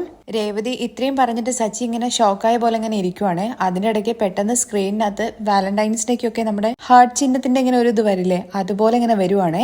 അത് കാണുമ്പോഴേക്കും എല്ലാവരും ക്ലാപ്പ് ചെയ്യുന്നുണ്ട്. ഇവര് പറഞ്ഞത് കേട്ടിട്ട് ക്ലാപ്പ് ചെയ്യുന്നത് കാണുമ്പോഴേക്കും ശ്രുതിയും ഇങ്ങനെ പുറകിലേക്ക് ഇങ്ങനെ തിരിഞ്ഞു നോക്കുവാണ്. അങ്ങനെ ആ റൗണ്ട് കഴിഞ്ഞു. എല്ലാവരും നന്നായിട്ട് പാർട്ടിസിപ്പേറ്റ് ചെയ്തു. ഇനി മൂന്നാമത്തെ റൗണ്ടാണ് നോക്കുന്നത്. ഇതില് കോമ്പറ്റീഷനിൽ ക്വസ്റ്റ്യൻസ് ആണ് ചോദിക്കുക. ചോദ്യങ്ങളെല്ലാം ജഡ്ജസിന്റെ ഭാഗത്തു നിന്നായിരിക്കും എന്നുള്ള കാര്യം കൂടി പറയുന്നുണ്ട്. ജഡ്ജസിന്റെ ആദ്യത്തെ ചോദ്യം എന്താന്ന് വെച്ച് കഴിഞ്ഞാൽ ഹസ്ബൻഡിന് വൈഫിന്റെ സാലറിയും വൈഫിന് ഹസ്ബൻഡിന്റെ സാലറി എത്രയാന്നുള്ള കാര്യം അറിയുമെന്നാണ്. ശ്രീകാന്തും വർഷയും പറയുന്നുണ്ട് അവർക്ക് രണ്ടുപേർക്കും പരസ്പരം സാലറി എത്രയാന്നുള്ള കാര്യം ചോദിച്ചിട്ടില്ല. രണ്ടുപേരും അവരവർക്ക് വേണ്ടിയിട്ട് പരസ്പരം ഏൺ ചെയ്യുന്നു എന്നുള്ള രീതിയിലാണ് സംസാരിക്കുന്നത്. അടുത്തതായിട്ട് സുധിയുടെ ഊഴാണ് കേട്ടോ വരുന്നത്. ഈ ക്വസ്റ്റ്യൻ തന്നെ തെറ്റാണ്. ഒരിക്കലും ഒരു ആണുങ്ങളെടുത്ത് സാലറി ചോദിക്കാൻ വേണ്ടി പാടില്ല എന്നുള്ള കാര്യം പറയണേ. ഇതുപോലത്തെ ക്വസ്റ്റ്യൻസ് ഒന്നും പാടില്ല. ഈ ക്വസ്റ്റ്യൻസ് റിജക്ട് ചെയ്യാൻ വേണ്ടിയിട്ട് പറയുന്നുണ്ട്. അപ്പോഴേക്കും ജഡ്ജ് സുധീരുടെ അടുത്ത് ചോദിക്കുന്നുണ്ട്, ഇൻകം ടാക്സ് എന്ന് വന്ന് ചോദിച്ചു കഴിഞ്ഞു കഴിഞ്ഞാലും നിങ്ങൾ സാലറി എത്രയെന്നുള്ള കാര്യം പറയില്ല എന്നുള്ള കാര്യം. അയ്യോ സാർ, അങ്ങനെയൊന്നുമല്ല, അവരങ്ങനെയല്ല ഉദ്ദേശിച്ചത്, ഒരു ബിസിനസ്മാൻ ആയതുകൊണ്ടാണെന്നൊക്കെ ശ്രുതി പറഞ്ഞ് അഡ്ജസ്റ്റ് ചെയ്യുന്നുണ്ട്. ശ്രുതി പറയുന്നതിനിടയ്ക്ക് മൈക്ക് മേടിച്ചിട്ട് ചേഞ്ച് യുവർ ക്വസ്റ്റ്യൻ എന്നുള്ള കാര്യം പറയുന്നുണ്ട് സുധി. പക്ഷേ ജഡ്ജസ് പറയുന്നുണ്ട് ഒരാൾക്ക് വേണ്ടിയിട്ട് ഒരിക്കലും ക്വസ്റ്റ്യൻ ചേഞ്ച് ചെയ്യാൻ വേണ്ടി പറ്റില്ല. നിങ്ങൾക്ക് നിങ്ങളുടെ സാലറിയെ കുറിച്ച് പറയാൻ വേണ്ടിയിട്ട് താല്പര്യമില്ലെങ്കിൽ അങ്ങനെ ഞങ്ങൾ എഴുതിക്കൊള്ളാന്ന് പറയാണ്. ഇത് പേഴ്സണൽ കാര്യങ്ങളാണെന്ന് സുധി പറയുന്ന സമയത്ത് നിങ്ങൾ ബെസ്റ്റ് കപ്പിളാണെന്നുള്ള കാര്യം ഞങ്ങൾക്ക് തീരുമാനം എടുക്കണമെന്നുണ്ടെങ്കിൽ നിങ്ങളുടെ പേഴ്സണൽ ആയിട്ടുള്ള കാര്യങ്ങൾ അറിയണം. ക്വസ്റ്റ്യൻ തെറ്റാണ്. എന്തായാലും കോമ്പറ്റീഷന് വേണ്ടിയിട്ട് അറിയാം. ഞാൻ ഇപ്പൊ തൗസൻഡ്സിലാണ് ഏൺ ചെയ്യുന്നത് എന്നുള്ള കാര്യം സുധി പറയുമ്പോഴേക്കും ജഡ്ജസ് പരസ്പരം അങ്ങോട്ടും ഇങ്ങോട്ടും പറയുന്നുണ്ട്. ഇവന്റെ സംസാരം കേട്ടപ്പോൾ ഇവൻ കോടികൾ സമ്പാദിക്കുന്നുണ്ടെന്നാണ് വിചാരിച്ചതെന്നുള്ള കാര്യം. ഇതിനു വേണ്ടിയിട്ടായിരുന്നു ഇത്രയും ബിൽഡപ്പ്. തുടർന്ന് സുധി പറയുന്നുണ്ട്, ഞാൻ ഉടനെ തന്നെ ലാക്സിലും ക്രോഡ്സിലും ഒക്കെ ബിസിനസ് ചെയ്യും, കാരണം എന്റെ ഐഡിയാസ് ഒക്കെ ഒരുപാടുണ്ടെന്നൊക്കെ പറയാണേ. തുടർന്ന് സുധീരുടെ അടുത്ത് ജഡ്ജസ് പറയുന്നുണ്ട് ഇത് ബിസിനസ് മീറ്റിംഗ് അല്ല എന്നുള്ള കാര്യം. ശരി, എന്തായാലും അടുത്തതായിട്ട് ശ്രുതി പറയുമ്പോൾ ഞാൻ മന്ത്ലി 50,000 ഏൺ ചെയ്യുന്നുണ്ട്. 25,000 എന്റെ ചെലവുകൾക്ക് വേണ്ടി എടുക്കുന്നു. ഞങ്ങൾ രണ്ടുപേരും കൂടി ചേർന്നിട്ട് വീട്ടില് ചെലവിന് വേണ്ടിയുള്ള ക്യാഷും കൊടുക്കുന്നുണ്ട്. 25,000 സ്വന്തം പേഴ്സണൽ ആവശ്യത്തിന് വേണ്ടിയിട്ട് ചെലവാക്കുന്നു എന്നുള്ള കാര്യം കേൾക്കുമ്പോഴേക്കും ജഡ്ജസ് ചോദിക്കുന്നുണ്ട് കേട്ടോ. അത് ഇതിനെ കുറിച്ചൊക്കെ നിങ്ങളുടെ ഹസ്ബൻഡിന് അറിയോ എന്നുള്ള കാര്യം ചോദിക്കുമ്പോഴേക്കും സുധി പറയുന്നുണ്ട് അതിനെ കുറിച്ചൊന്നും ഞാൻ ചോദിക്കാറില്ല, അതൊക്കെ അവളുടെ പേഴ്സണൽ കാര്യങ്ങളാണ്. തനിക്ക് മേക്കപ്പ് ഐറ്റംസ് വാങ്ങാൻ വേണ്ടിയിട്ടും അതുപോലെ തന്നെ ആന്റിക്ക് ചെലവുകളും കൊടുക്കുന്നത്, ഡ്രസ്സിന്റെ ആവശ്യത്തിന് മേക്കപ്പ് സാധനങ്ങൾ വാങ്ങാൻ, കോംപ്ലിമെന്ററി ഗിഫ്റ്റ്, ഇതിനെല്ലാം വേണ്ടിയിട്ട് ഒരുപാട് ചെലവുകളുണ്ട്. പിന്നെ ബ്ലാക്ക് മെയിൽ ചെയ്യുന്ന ആൾക്കാർക്കും പണം കൊടുക്കണം എന്നുള്ള കാര്യം ശ്രുതിയുടെ വായെന്ന് അറിയാതെ വീണു പോവുകയാണ്.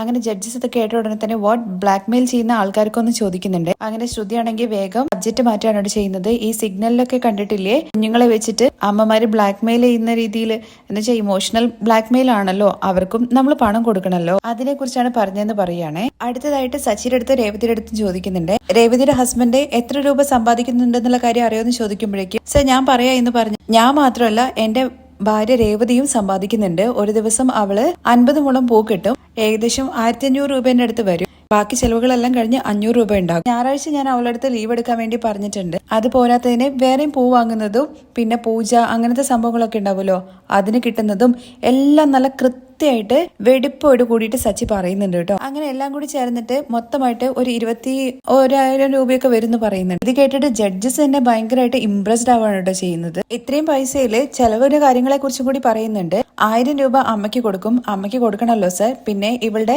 അനിയത്തി പഠിച്ചുകൊണ്ടിരിക്കുകയാണ്, അവക്കൊരു 500, പിന്നെ അതുപോലെ തന്നെ അവക്കൊരു അനിയനുണ്ട്, അവനും 500 രൂപ കൊടുക്കുന്നുണ്ട്. ഇവരുടെ പഠിപ്പിന് വേണ്ടിയിട്ട് എന്തോ പണം എടുത്തിട്ടുണ്ട്, അതിന് 2,500 രൂപ പലിശ കിട്ടുന്നുണ്ട്. പിന്നെ ഡ്രസ്സ് മേടിക്കാൻ വേണ്ടിയിട്ട് 1,000, പിന്നെ അമ്പലം കാര്യങ്ങൾക്കൊക്കെ വേണ്ടിയിട്ട് ഒരു 600, പിന്നെ വീട്ടിലേക്ക് ചെലവിനാണെങ്കിൽ 2,000 കൊടുക്കുന്നുണ്ട്. അങ്ങനെ എല്ലാം കൂടി കഴിഞ്ഞതിന് ശേഷം ബാക്കി ഒരു 8,000 രൂപേന്റെ അടുത്തുണ്ടാവും. അത് ഞങ്ങള് ഒരു കുഞ്ചി മേടിച്ചിട്ടുണ്ട്, അതിനകത്ത് ഇടുന്നുള്ള കാര്യം പറയാണ്. ഞങ്ങള് വീട്ടില് ഒരു റൂം കെട്ടാൻ വേണ്ടിയിട്ട് പോകുന്നുണ്ട്. അപ്പോ അതിന് വേണ്ടിയിട്ട് പൈസ ചേർത്ത് വെക്കുന്ന എന്നുള്ള കാര്യം കൂടി സച്ചി വ്യക്തമാക്കി പറയുന്നുണ്ട്. ശേഷം രേവതിയുടെ കയ്യിലേക്ക് മൈക്ക് കൊടുത്തിട്ട്, രേവതി നിനക്കറിയാലോ എനിക്ക് എത്ര പൈസ കിട്ടുന്നത് എന്നുള്ള കാര്യം. സച്ചിയേട്ടാ എന്ന് പറഞ്ഞിട്ട്, കറക്റ്റ് കാർ ഡ്രൈവർ ആയതുകൊണ്ട് ഇത്ര പൈസ കിട്ടുന്നത് നമുക്ക് ഉറച്ചു പറയാൻ വേണ്ടി പറ്റില്ല. പക്ഷെ ഒരു ദിവസം പെട്രോളും ബാക്കി ചെലവുകളെല്ലാം കഴിഞ്ഞിട്ട് 1500 രൂപ ഉണ്ടാകും. അങ്ങനെ മാസം ഏകദേശം ഒരു 39,000 രൂപേന്റെ അടുത്തുണ്ടാകും. വീട്ടു ചെലവിന് വേണ്ടിയിട്ട് 10,000 രൂപ കൊടുക്കുകയും പിന്നെ മറ്റു പച്ചക്കറി സാധനങ്ങളൊക്കെ മേടിക്കാൻ വേണ്ടി 2,000 രൂപയൊക്കെ ആകും. പിന്നെ കാറിന്റെ ഡ്യൂ കിട്ടുന്നുണ്ട്, അതൊരു 6,000 രൂപ. പിന്നെ ടീ അങ്ങനത്തെ കാര്യങ്ങൾക്കൊക്കെ വേണ്ടി പുറത്ത് ചെലവുണ്ടല്ലോ, അതിന് ഏകദേശം ഒരു 3,000 രൂപേന്റെ അടുത്തൊക്കെ വരും. അങ്ങനെ ചെലവെല്ലാം കഴിഞ്ഞതിന് ശേഷം സച്ചിക്ക് ചെറുതായിട്ട് കുടിക്കാനുള്ള ശീലമുള്ളതുകൊണ്ട് അതിനും ചെലവുണ്ടെന്നുള്ള കാര്യം കൂടെ അടക്കമാണ് പറയുന്നത്. അവസാനം ഒരു 3,000 രൂപേന്റെ അടുത്തുണ്ടാവും മാസം. അത് ഞങ്ങള് കുഞ്ചിയിലിടുന്നുള്ള കാര്യം പറയുകയാണേ. പക്ഷെ ഇവരിങ്ങനെ ഓരോ കാര്യങ്ങൾ പറയുന്നത് കേൾക്കും. സച്ചിയാണെന്നുണ്ടെങ്കിൽ നമ്മൾ എന്ത് സിമ്പിൾ ആയിട്ടാണ് ആൻസർ പറഞ്ഞിരിക്കുന്നത്. ഇവര് പറയുന്നത് കേട്ടിട്ട് എല്ലാവരും ചിരിക്കുന്നുണ്ടെന്ന് പറയുകയാണേ. പക്ഷെ ശ്രുതിയാണെന്നുണ്ടെങ്കിൽ നിക്ക് ശ്രുതി എന്താ സംഭവിക്കുന്നത് എന്നുള്ള കാര്യം നോക്കാം എന്ന് പറയാണ്. ഇതിലിപ്പോ കാണാൻ എന്തിരിക്കുന്നു, നമ്മള് ജയിക്കാൻ വേണ്ടി പോവല്ലേ ശ്രുതി. നിക്ക് ശ്രുതി നമുക്ക് നോക്കാം എന്ന് പറയുമ്പോൾ ഇതിലെന്താ നോക്കാനിരിക്കുന്നത്, നമ്മൾ തന്നെ ജയിക്കും എന്ന് പറയുന്നുണ്ട് ശ്രുതി. സച്ചിൻ രേവതിയും പറഞ്ഞതിന് ശേഷം ഇവരിതിന്റെ ഇടയ്ക്ക് സംസാരിക്കുന്നുണ്ടെങ്കിലും എല്ലാവരും ഇങ്ങനെ ഷോക്കായതുപോലെ തന്നെ സച്ചിയും രേവതിയും തന്നെ നോക്കി നിൽക്കുവാണേ. ഇത് കണ്ടിട്ട് ഇവർക്ക് കാര്യം മനസ്സിലാവുന്നില്ല. ഇവരെന്തോ കുറ്റം ചെയ്തതുപോലെയാണ് എല്ലാവരും നോക്കുന്നത് മട്ടിൽ രണ്ടുപേരും ഇങ്ങനെ തലതാഴ്ത്തി ഇരിക്കുന്നുണ്ട്. പക്ഷെ പുറകുന്ന് ഒരാൾ ക്ലാപ്പ് ചെയ്യാൻ അങ്ങ് തുടങ്ങുകയാണ്. അത് കഴിഞ്ഞ് എല്ലാവരും ക്ലാപ്പ് ചെയ്യുന്നുണ്ട്. അവർക്ക് വേണ്ടിയിട്ട് എല്ലാവരും ക്ലാപ്പ് ചെയ്യുന്നത് കാണുമ്പോഴേക്കും ശ്രുതിക്കും ഒട്ടും സഹിക്കുന്നില്ല കേട്ടോ. അങ്ങനെ 3 റൗണ്ട്സ് കഴിഞ്ഞ് ഇനി ലാസ്റ്റ് റൗണ്ടാണ് 4th റൗണ്ട്. ഇത് കുറച്ച് ഹൈപ്പത്തറ്റിക് ആയിട്ടായിരിക്കും ജഡ്ജസ് ക്വസ്റ്റ്യൻ ചോദിക്കുക. നിങ്ങൾ കറക്റ്റ് ആയിട്ട് ഹാൻഡിൽ ചെയ്യണമെന്ന് പറയുകയാണെ. ഇതിൽ ജോഡിയായിട്ടല്ല പാർട്ടിസിപ്പേഷൻ നടക്കാൻ വേണ്ടി പോകുന്നത്, ആണുങ്ങൾ മാത്രമാണ് പാർട്ടിസിപ്പേറ്റ് ചെയ്യാൻ വേണ്ടി പോകുന്നത്. അങ്ങനെ ആണുങ്ങളടുത്ത് മാത്രം എഴുന്നേറ്റ് നിൽക്കാൻ വേണ്ടി പറയുന്നുണ്ട്. തുടർന്ന് ജഡ്ജസ് ചോദ്യം ചോദിക്കുകയാണെ. മറ്റൊന്നുമല്ല ചോദിക്കുന്നത്, നിങ്ങളുടെ അമ്മയും അതുപോലെ തന്നെ ഭാര്യയും ഒരു ആപത്ത് പെട്ടിട്ട് നിൽക്കുവാണ്. ആ സമയത്ത് നിങ്ങൾ അതുവഴി വണ്ടിയിൽ പോയിക്കൊണ്ടിരിക്കുമ്പോൾ ഇത് കാണുകയും അവരുടെ അരികിലേക്ക് ചെന്നിട്ട് നിങ്ങൾ ആരെ രക്ഷിക്കും എന്നുള്ള കാര്യം ചോദിക്കുകയാണ്. എല്ലാവരും മറുപടിയായിട്ട് പറയുന്നത് ഭാര്യയാണെന്നുള്ള കാര്യമാണ്. പക്ഷെ അവസാനമായിട്ട് സച്ചി പറയുന്നുണ്ട്, എന്റെ ഭാര്യ നന്നായിട്ട് വണ്ടി ഓടിക്കും, അതുകൊണ്ട് തന്നെ ഞാൻ എന്റെ വണ്ടി ഭാര്യയ്ക്ക് കൊടുത്തിട്ട് അമ്മയും രക്ഷിച്ചുകൊണ്ട് അവിടുന്ന് പോകാൻ വേണ്ടി പറയും. എന്നിട്ട് ഞാൻ അവിടെ കാത്തു നിൽക്കും. എന്റെ ഭാര്യ എന്റെ അരികിലേക്ക് വീണ്ടും തിരികെ വരും എന്നുള്ള വിശ്വാസം തനിക്കുണ്ട് എന്നുള്ള കാര്യം പറയാണ്. ജീവിതത്തിൽ ഭാര്യ വന്നെന്ന് കരുതിയിട്ട് ഒരിക്കലും അമ്മയെ മറക്കാൻ വേണ്ടി പറ്റില്ലല്ലോ എന്നുള്ള കാര്യം ചോദിക്കുമ്പോഴേ എല്ലാവരും ക്ലാപ്പ് ചെയ്യാണ് കേട്ടോ ചെയ്യുന്നത്. അടുത്തതായിട്ടുള്ള ക്വസ്റ്റ്യൻ ചോദിക്കുന്നത്, ഒരു സാറ്റിസ്ഫൈഡുള്ള ജീവിതം ജീവിക്കാൻ വേണ്ടിയിട്ട് എന്തെല്ലാം കാര്യങ്ങളാണ് വേണ്ടതെന്നുള്ള കാര്യം ചോദിക്കുമ്പോൾ അതിന് മറുപടി പറയാൻ വേണ്ടിയിട്ട് ഭാര്യയുമായിട്ട് ഡിസ്കസ് ചെയ്ത് 2-3 മിനിറ്റ് ടൈം വരാം എന്നതിന് ശേഷം നിങ്ങൾ മറുപടി പറഞ്ഞാൽ മതി എന്ന് പറയുന്നുണ്ട്. അങ്ങനെ ഓരോരുത്തർ ഡിസ്കസ് ചെയ്യുന്നുണ്ട്. ശ്രുതിയും ആദ്യം ഡിസ്കസ് ചെയ്യുന്നതാണ് കാണിക്കുന്നത്. സാറ്റിസ്ഫൈ ആയിട്ട് ജീവിക്കണമെങ്കിൽ നല്ല അണ്ടർസ്റ്റാൻഡിങ് പോരെ എന്നുള്ള കാര്യം ശ്രുതി ചോദിക്കുമ്പോൾ ഇവിടെ നമ്മൾ ഡിഫറെന്റ് ആയിട്ട് കുറച്ച് കഥ പറയണം. നേരത്തെ കണ്ടില്ലേ അമ്മയും അതുപോലെ തന്നെ ഭാര്യയും ഒരുമിച്ച് കൊണ്ടുപോകുന്ന കാര്യത്തെക്കുറിച്ച് സച്ചി പറഞ്ഞത്. അതുപോലെ തന്നെ നമ്മള് മറ്റുള്ളവർക്ക് വേണ്ടി നല്ലത് ചെയ്ത് കഴിഞ്ഞാൽ നമുക്ക് നല്ലതുണ്ടാവുള്ളൂ എന്ന രീതിയിലൊക്കെ പറഞ്ഞു കഴിഞ്ഞാലല്ലേ നമുക്ക് ഓഡിയൻസിന്റെ കയ്യിൽ നിന്ന് ക്ലാപ്പ് ഒക്കെ കിട്ടുള്ളൂ എന്ന് പറയുന്നുണ്ട്. ഇതില് ജഡ്ജസ് കൊടുക്കുന്ന നൈസായിട്ടുള്ള ഒരു പണിയുണ്ട് കേട്ടോ. ഇവര് ഡിസ്കസ് ചെയ്യുന്ന കാര്യങ്ങള് ഫുള്ള് അവിടെ ക്യാമറയുള്ളത്, ഇവരെന്തെല്ലാം കാര്യങ്ങളാണ് പറയുന്നതെന്നുള്ള കാര്യം ജഡ്ജസിന് കറക്റ്റ് അറിയാൻ വേണ്ടി പറ്റും. അടുത്തതായിട്ട് സച്ചിയും രേവതിയാണ് കേട്ടോ സംസാരിക്കുന്നത്. തൃപ്തിയായ ജീവിതം എന്ന് പറഞ്ഞത് നമ്മളിപ്പോ ജീവിക്കുന്നതല്ലേ, വേറെ എനിക്കൊന്നും തോന്നില്ല എന്ന് രേവതി പറയുമ്പോ, ശരി എന്തായാലും ഒരു കാര്യം ചെയ്യാം, അവിടെ പോയിട്ട് നമുക്ക് എന്താണോ മനസ്സിൽ തോന്നുന്നത് അതങ്ങ് പറയാം, അതായിരിക്കും സത്യം എന്നുള്ള കാര്യമാണ് സച്ചി പറയുന്നത്. അങ്ങനെ സ്റ്റേജിൽ പോയിട്ട് ഓരോരുത്തരുടെ ഒപ്പീനിയൻ പറയുന്നുണ്ട്. അങ്ങനെ ശ്രുതി പറയുന്നുണ്ട്, സർ ലൈഫ് എന്ന് പറയുന്ന അത്ര ഈസി ആയിട്ടുള്ള കാര്യമല്ല, നമ്മളെപ്പോഴും നമുക്ക് വേണ്ടിയിട്ടല്ല മറ്റുള്ളവർക്ക് വേണ്ടിയിട്ടാണ് നമ്മൾ ജീവിക്കേണ്ടത്. ഇത് കേട്ട ഉടനെ കണ്ടില്ലേ രേവതി എന്താ കള്ളം പറയുന്നതെന്ന്, മറ്റുള്ളവരുടെ സാധനം എടുത്ത് ഓടുന്ന ഇവനാണോ മറ്റുള്ളവർക്ക് വേണ്ടി ജീവിക്കാൻ വേണ്ടി പോകുന്നത്, ഇവന് ഒറ്റ കൊടുത്താലോ എന്നുള്ള കാര്യം ചോദിക്കുമ്പോഴേക്ക് രേവതി പറയുന്നുണ്ട് സച്ചേട്ടൻ മിണ്ടാതിരിക്കുക. ശ്രുതി പറഞ്ഞതിന് ശേഷം ശ്രുതിയും അതിനെക്കുറിച്ച് തന്നെയാണ് കേട്ടോ പറയുന്നത്. മറ്റുള്ളവർക്ക് വേണ്ടിയിട്ട് ഒരു നല്ല കാര്യം ചെയ്തു കഴിഞ്ഞു കഴിഞ്ഞാൽ നമുക്ക് ആ ദിവസം ഭയങ്കര സാറ്റിസ്ഫാക്ഷൻ ആയിരിക്കും. അത് കഴിഞ്ഞ് സച്ചി പറയുന്നുണ്ട്, ഇപ്പൊ നമ്മള് വയറ് നിറച്ച് ചോറ് തിന്നെന്ന് വിചാരിച്ചോ, ആ സമയത്ത് ആരെങ്കിലും ബിരിയാണി കൊണ്ട് തന്നു കഴിഞ്ഞു കഴിഞ്ഞാൽ നമുക്ക് കഴിക്കാൻ വേണ്ടി പറ്റുമോ, അതിൽ മാത്രമല്ലേ നമുക്ക് മതി എന്നുള്ള കാര്യം തോന്നുള്ളൂ. അതുപോലെ തന്നെയാണ് ശരിയായിട്ടുള്ള ജീവിതവും. തുടർന്ന് രേവതി സച്ചിയുടെ കയ്യിൽ നിന്ന് മൈക്ക് മേടിച്ചിട്ട് പറയുന്നുണ്ട്, മനുഷ്യന്മാരെന്ന് പറഞ്ഞു കഴിഞ്ഞാൽ ഇങ്ങനെ തന്നെയാണ്, എത്ര കിട്ടിക്കഴിഞ്ഞു കഴിഞ്ഞാലും അവർക്ക് മതി എന്നുള്ളൊരു തോന്നൽ വരില്ല. അതുപോലെ തന്നെ നമുക്ക് ആവശ്യമുള്ള കാര്യങ്ങളെല്ലാം കിട്ടിക്കഴിഞ്ഞു കഴിഞ്ഞാലും വീണ്ടും നമ്മൾ വേറെ എന്തെങ്കിലും വേണമെന്ന് ആഗ്രഹിക്കും. ഇതുപോലെ തന്നെ ഓരോന്ന് കിട്ടുമ്പോൾ വീണ്ടും ഓരോരോ ആഗ്രഹങ്ങൾ വരികയും നമുക്ക് ചെറിയ ചെറിയ കാര്യങ്ങളാണ് കൂടുതലായിട്ട് തൃപ്തി വരുന്ന കാര്യങ്ങൾ എന്നൊക്കെ രേവതിയും പറയുന്നുണ്ട്. അങ്ങനെ രണ്ടുപേരും അങ്ങോട്ടും ഇങ്ങോട്ടും മൈക്ക് മാറ്റി ഇങ്ങനെ ഓരോ കാര്യങ്ങൾ പറയുവാണ്. എന്റെ ഭാര്യ നിന്നുകൊണ്ട് ദിനവും പൂ കിട്ടുന്നുണ്ട്, അതുപോലെ തന്നെ ഞാനും നിന്ന് ദിവസവും അധ്വാനിക്കുന്നുണ്ട്. അങ്ങനെ രണ്ടുപേരും കൂടി അധ്വാനിച്ചിങ്ങനെ പോകുന്നത്, ഈ രീതി പോകുന്നതാണല്ലോ സർ തൃപ്തിയായിട്ടുള്ള ജീവിതം, ഞങ്ങൾക്ക് അത് മതി സാർ എന്നുള്ള കാര്യം പറയുകയാണേ. അത് കേട്ടിട്ട് ജഡ്ജസ് ഒക്കെ ഭയങ്കര സന്തോഷത്തോടു കൂടി ചിരിക്കുകയും അങ്ങനെ മാർക്കൊക്കെ ചെയ്യുന്നുണ്ട് കേട്ടോ. അവിടെ അടുത്ത ക്വസ്റ്റ്യൻ എന്ന് പറയുന്നത്, നിങ്ങൾക്ക് രണ്ടുപേർക്ക് ഇടയിൽ അടിയുണ്ടായി കഴിഞ്ഞാൽ ആരോട് സോറി പറയൂ എന്നുള്ള കാര്യമാണ്. അത് ശ്രീകാന്ത് വന്ന് ചോദിക്കണം. കാരണം തെറ്റെപ്പോഴും ശ്രീകാന്ത ചെയ്യുന്നുള്ള കാര്യം വർഷ പറയുമ്പോൾ ആദ്യം അവള് വന്നിട്ട് സോറി ചോദിക്കോ എന്നുള്ള കാര്യം നോക്കും. ഒരു രക്ഷയില്ലാന്ന് കാണുന്ന സമയത്ത് ഞാൻ തന്നെ പോയിട്ട് അവളടുത്ത് സോറി പറയും. സ്ത്രീകളുടെ വായിൽ നിന്ന് സാരി എന്നല്ലാതെ സോറി എന്നൊരു വാക്ക് വരികയേ ഇല്ല എന്നും കൂടി ശ്രീകാന്ത് പറയുന്നുണ്ട്. അത് കേൾക്കുമ്പോൾ എല്ലാവരും ചിരിക്കുന്നുണ്ട്. അടുത്തതായിട്ട് ശ്രുതിയുടെ അടുത്ത് ചോദിക്കുമ്പോൾ രണ്ടുപേരും തമ്മിൽ ഇതുവരെ ഒരു അടി പോലും ഉണ്ടാക്കിയിട്ടില്ല എന്ന്, ഞങ്ങൾ രണ്ടുപേരും പരസ്പരം വിട്ടുകൊടുത്തിട്ടാണ് പോയിക്കൊണ്ടിരിക്കുന്നതെന്ന് പറയുന്നുണ്ട്. എന്റെ മനസ്സിൽ എന്താന്നുള്ള കാര്യം ശ്രുതിക്കും അറിയാം, ശ്രുതിയുടെ മനസ്സിൽ എന്താന്നുള്ള കാര്യം ശ്രുതിക്കും അറിയാം. പിന്നെ എങ്ങനെ ഞങ്ങൾക്കിടയിൽ അടി ഉണ്ടാവുന്നതെന്നുള്ള കാര്യം ചോദിക്കുകയാണ്. അടുത്തതായിട്ട് സച്ചി പറയുന്നുണ്ട്, സർ ഈ ക്വസ്റ്റ്യൻ ഞങ്ങളടുത്താണ് ചോദിക്കേണ്ടത്. ഈ ലോകത്ത് ഏറ്റവും കൂടുതൽ അടി ഉണ്ടാക്കിയിട്ടുണ്ടാവുക ഞങ്ങൾ രണ്ടുപേരും തമ്മിലാണ് എന്ന് കരുതിയിട്ട് ഞങ്ങൾ രണ്ടുപേരും അങ്ങോട്ടും ഇങ്ങോട്ടും പരസ്പരം സോറി ഒന്നും പറയാറില്ല. സോറിക്ക് പകരമായിട്ട് ഞാൻ അവൾക്ക് ഹൽവ മേടിച്ചു കൊടുക്കും. ശരിക്കും മുല്ലപ്പൂ മേടിച്ചു കൊടുക്കണം, പക്ഷെ പൂ കിട്ടുന്ന അവളെടുത്ത് കൊണ്ടുപോയിട്ട് പൂ കൊടുക്കാൻ വേണ്ടി പറ്റുമോ? അതുമാത്രമല്ല ഇവളുടെ കയ്യിൽ എപ്പോഴും മുല്ലപ്പൂവിന്റെ മണം ഉണ്ടാവുന്ന രേവതിയുടെ കൈ പിടിച്ച് പറയുകയാണെ. അത് കേട്ട് എല്ലാവരും ചിരിക്കുകയാണ് കേട്ടോ. തുടർന്ന് രേവതി പറയുന്നുണ്ട്, ഞാനും അതുപോലെ തന്നെ സോറി ഒന്നും ചോദിക്കാറില്ല. സച്ചേട്ടന് ഇഷ്ടപ്പെട്ട ഭക്ഷണം ഉണ്ടാക്കി വെക്കും, അത് കഴിക്കുമ്പോൾ തന്നെ ആള് എന്റെ അടുത്ത് സംസാരിക്കാറുണ്ട്. പിന്നെ ഭാര്യ ഭർത്താക്കന്മാർക്കിടയിൽ അധിക പ്രശ്നവും വരുന്നത് മറ്റുള്ളവർ കാരണമാണ്. ദേഷ്യമൊക്കെ വരാറുണ്ട്, പക്ഷെ അത് ഞാൻ കെട്ടുന്ന പൂ പോലെ തന്നെ ഒറ്റ ദിവസം കൊണ്ട് വാടിപ്പോകും.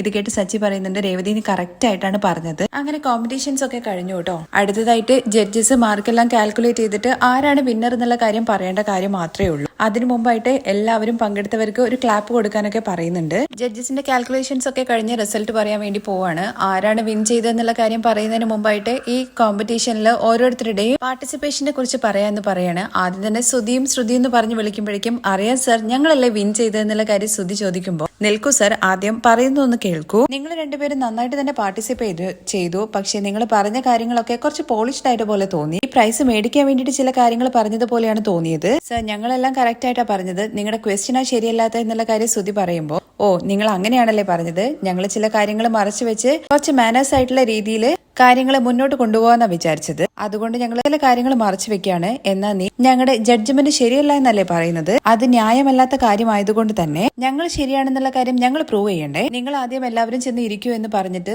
ശ്രുതിയും തമ്മിൽ ഡിസ്കസ് ചെയ്തല്ലോ കുറച്ച് മസാല ചേർത്ത് പറയാ എന്നുള്ള കാര്യം. നേരത്തെ ഓൾറെഡി വീഡിയോ റെക്കോർഡിംഗ് ആണെന്നുള്ള കാര്യം പറഞ്ഞില്ലേ, അത് എല്ലാവരുടെ മുമ്പിൽ അങ്ങ് കാണിച്ചു കൊടുക്കുവാണ്. ആ വീഡിയോ പ്ലേ ചെയ്തതിന് ശേഷം ശ്രുതി ആകെ നാണം കെട്ട പോലെ ആവാണ്, ഒരാളുടെ മുമ്പിൽ തലപൊക്കി നോക്കാൻ വേണ്ടി പറ്റാത്ത രീതിയിൽ. ഇത് കേട്ട സച്ചിയാണെന്നുണ്ടെങ്കിൽ, കള്ളൻ അവൻ ഇവിടെ വന്നിട്ടും ഇതേ പണി തന്നെ ഒപ്പിച്ചു. അവൻ പിടിക്കപ്പെട്ടത് കണ്ടില്ലേ? എന്തായാലും രേവതി ഒരു കാര്യം ഉറപ്പാണ്, മാസത്തിൽ നമുക്ക് ഒരു കുറിപ്പടം എന്തായാലും ഓടിക്കാം. തുടർന്ന് ജഡ്ജസ് ആണെന്നുണ്ടെങ്കിൽ സ്റ്റേജിലേക്ക് വരുന്നുണ്ട്. അടുത്തതായിട്ട് ശ്രുതിക്കും ഇടയിൽ അടിയുണ്ടാവില്ല എന്നുള്ള കാര്യത്തെക്കുറിച്ച് പറഞ്ഞത് ഒരിക്കലും ഞങ്ങൾക്ക് അംഗീകരിക്കാൻ വേണ്ടി പറ്റില്ല. ഞാൻ ഒരുപാട് ഡിവോഴ്സ് കേസിൽ ഹസ്ബൻഡ് ആൻഡ് വൈഫിന്റെ ഇടയിൽ രാവിലെ ഗുഡ് മോർണിംഗ് പറഞ്ഞില്ല എന്നുള്ള കാര്യം പറഞ്ഞിട്ട് ഡിവോഴ്സുമായിട്ട് കോടതിയിൽ വന്ന ആൾക്കാരെ എനിക്ക് നന്നായിട്ട് അറിയാം. ഹസ്ബൻഡ് ആൻഡ് വൈഫ് ആവുന്ന സമയത്ത് പരസ്പരം അടി ഉണ്ടാകണം, അതാണ് ശരിയായിട്ടുള്ള ജീവിതം. അങ്ങനെ രണ്ടുപേർക്കിടയിൽ അടി വന്നിട്ടില്ല എന്നുണ്ടെങ്കിൽ രണ്ടുപേരും എന്തോ രഹസ്യം മറച്ചു വെച്ചിട്ടാണ് ജീവിക്കുന്നതെന്നാണ് അർത്ഥം. അടി ഉണ്ടാക്കി കഴിഞ്ഞു കഴിഞ്ഞാൽ എങ്ങനെയാണ് പരസ്പരം അത് തീർക്കുക എന്നുള്ള കാര്യമാണ് നോക്കേണ്ടത്. അതാണ് ഭാര്യ ഭർത്താക്കന്മാരുടെ സാമർത്ഥ്യം. അങ്ങനെ പരസ്പരം പ്രശ്നങ്ങളില്ലാന്നുണ്ടെങ്കിൽ ഉറപ്പായിട്ടും ഒരാളെ പറ്റിച്ചിട്ടാണ് ജീവിക്കുന്നത് എന്നാണ് അതിനർത്ഥം. ശരിക്കും ശ്രുതിയുടെയും കാര്യം വരുമ്പോൾ അത് കറക്റ്റ് ആണല്ലോ അവർ പറയുന്നത്. അടുത്തതായിട്ട് പറയുന്നത് ശ്രീകാന്തിനെയും വർഷയും കുറിച്ചിട്ടാണ്. ഇവിടെ വന്നിട്ടും അടിയുണ്ടാക്കിയ കപ്പിൾസ് ആണ് ശ്രീകാന്തും വർഷയും. പക്ഷേ അവരിതുവരെ ഹസ്ബൻഡ് ആൻഡ് വൈഫായിട്ട് മാറിയിട്ടില്ല, ഇപ്പോഴും ലവേഴ്സ് ആയിട്ട് തന്നെയാണ് ജീവിക്കുന്നത്. ഇനിയും അവർക്ക് മെച്യൂരിറ്റി വന്നിട്ടില്ല, അല്ലാത്ത പക്ഷം അവർ നല്ല കപ്പിൾസ് ആണ്. ഇത് കേട്ടിട്ട് വർഷ ചിരിക്കുന്നുണ്ട്. എന്താ നിങ്ങൾ ചിരിക്കുന്നത് എന്നുള്ള കാര്യം ചോദിക്കുമ്പോൾ, സർ സ്നേഹിച്ചുകൊണ്ടിരിക്കുമ്പോഴും ഇപ്പോഴും ആ സ്നേഹം പോവാതെ മുന്നോട്ട് പോകണമെന്നാണ്, ഞങ്ങൾ ലവേഴ്സിനെ പോലെ തന്നെ ജീവിക്കണം എന്നാണ് ആഗ്രഹിക്കുന്നത്. ഇപ്പൊ സാറും അതിനെക്കുറിച്ച് പറഞ്ഞു എന്ന് പറയുമ്പോൾ, അതെ സർ സാറ് പറഞ്ഞത് അത് തന്നെയാണ്, ഞങ്ങൾ ബെസ്റ്റ് ലവേഴ്സ് ആണെന്നുള്ള കാര്യം ശ്രീകാന്തും ഹാപ്പി ആയിട്ടാണ് കേട്ടോ പറയുന്നത്. ആ സമയത്ത് ശ്രുതിയുടെയും മുഖം ഒന്ന് കാണണം. എന്തായാലും അവരുടെ കയ്യിൽ നിന്ന് കാര്യങ്ങളെല്ലാം കൈവിട്ട് പോയി എന്നുള്ള കാര്യം മനസ്സിലാവുകയാണ്. രണ്ടെണ്ണം തല പൊക്കാൻ വേണ്ടി പറ്റാത്ത അവസ്ഥയിൽ അവിടെ ഇങ്ങനെ ഇരിക്കുന്നുണ്ട്. നല്ല കപ്പിൾസ് എന്ന് പറയുന്നത് സച്ചിയും രേവതിയാണെന്നുള്ള കാര്യം പിന്നെ അങ്ങ് അനൗൺസ് ചെയ്യാനോട്ടോ ചെയ്യുന്നത്. ഇവിടെ വന്ന് സംസാരിച്ച കാര്യത്തിലാണെങ്കിലും ശരി, മനസ്സുകൊണ്ട് പരസ്പരം രണ്ടുപേരും നന്നായിട്ട് പാർട്ടിസിപ്പേറ്റ് ചെയ്യുകയും നല്ല രീതിയിൽ മുന്നോട്ട് പോകുന്ന രീതിയിലാണ് അവർ സംസാരിച്ചെന്നുള്ള കാര്യവും കൂടി പറയുകയാണേ. അവർ പറഞ്ഞ കാര്യങ്ങളിലൊക്കെ